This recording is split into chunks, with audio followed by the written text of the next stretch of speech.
नमस्कार, गुलमोहर किचनमध्ये आपलं स्वागत आहे। आज मी मस्त असे हे धिरडे बनवलेले आहेत। एकदम छान जाळीदार असे हे धिरडे झालेले आहेत। नक्की बनवा, खूप सोपी रेसिपी आहे।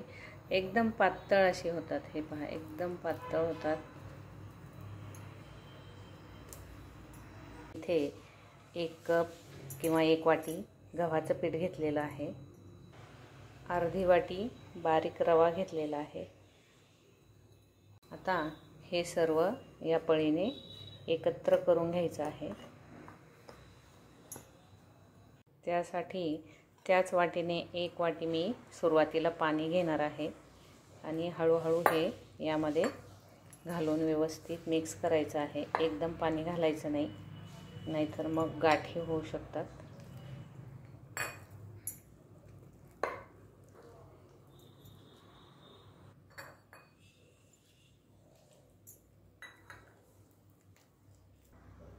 नंतर दुसरी वाटी ही भरून घेतलेली आहे। आता त्यामधलं अर्धी वाटी यामध्ये पाणी घालून घ्यायचं आहे।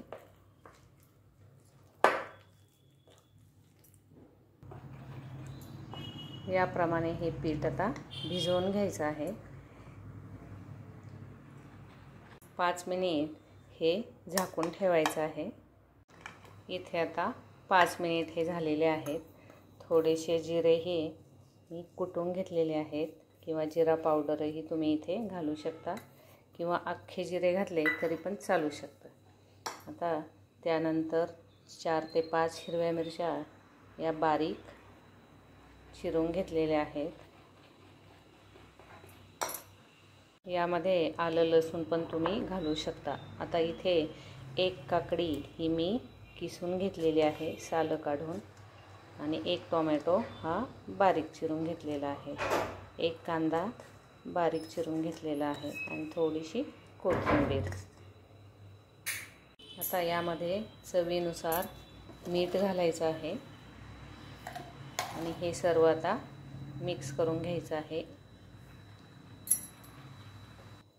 हे मिश्रण थोडंसं घट्ट झालेलं आहे कारण रवा त्यामध्ये फुगला जातो।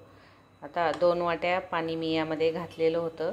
आता अर्धी वाटी हे पाणी घेतलेलं आहे आणि त्यामधलं थोडंसं पाणी आता मी यामध्ये घालत आहे।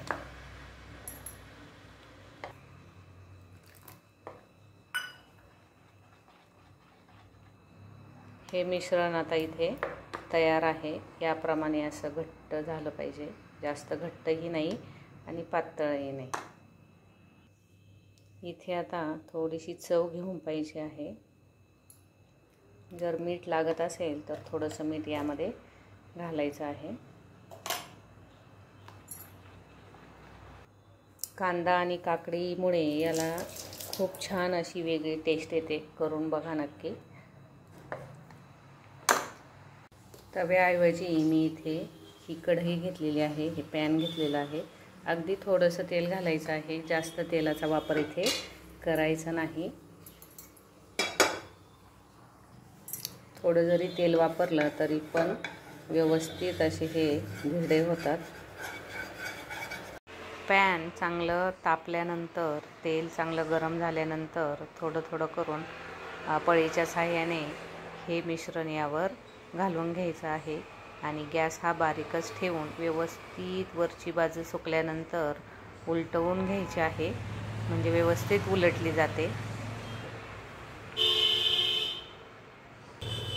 पातळ धिरडे जर बनवायचे असतील तर थोडंसं पाणी मिश्रणामध्ये घालायचं आहे आणि वाटीच्या साहाय्याने सर्व बाजूनीही घालून घ्यायचं आहे। गॅस मात्र हा बारीकच ठेवायचा आहे, म्हणजे त्याला जाळीही छान पडते आणि खाली चिकटत पण नाही आणि व्यवस्थित असे उलटले जातात। हे पहा, इथे तुम्ही पाहू शकता एकदम छान अशी याला जाळीही पडलेली आहे आणि पातळही झालेली आहे। खूप छान अशी याला जाळी पडलेली आहे आणि कलरही खूप छान असा गोल्डन ब्राऊन आलेला आहे। मस्त असा दिसत आहे। इथे पाहू शकता खूप पातळही ते झालेले आहेत। फक्त याला एकच करायचे, गॅस बारीक ठेवायचा आहे। बारीक गॅसवरच हे करून घ्यायचे आहेत। इथे हे सर्व धिरडे हे बनवून झालेले आहेत। तुम्ही इथे पाहू शकता एकदम छान रंगही त्याचा आलेला आहे आणि खूप पातळ होऊन जाळी ही छान पडलेली आहे। या धिरड्यांसोबत तुम्ही कुठलीही चटणी किंवा दही लोणचं खाऊ शकता, पण नुसते जरी धिरडे खाल्ले तरी पण खूप टेस्टी लागतात। करून पहा नक्की एकदा। हा व्हिडिओ तुम्हाला जर आवडला असेल तर लाईक आणि सबस्क्राईब करायला विसरू नका।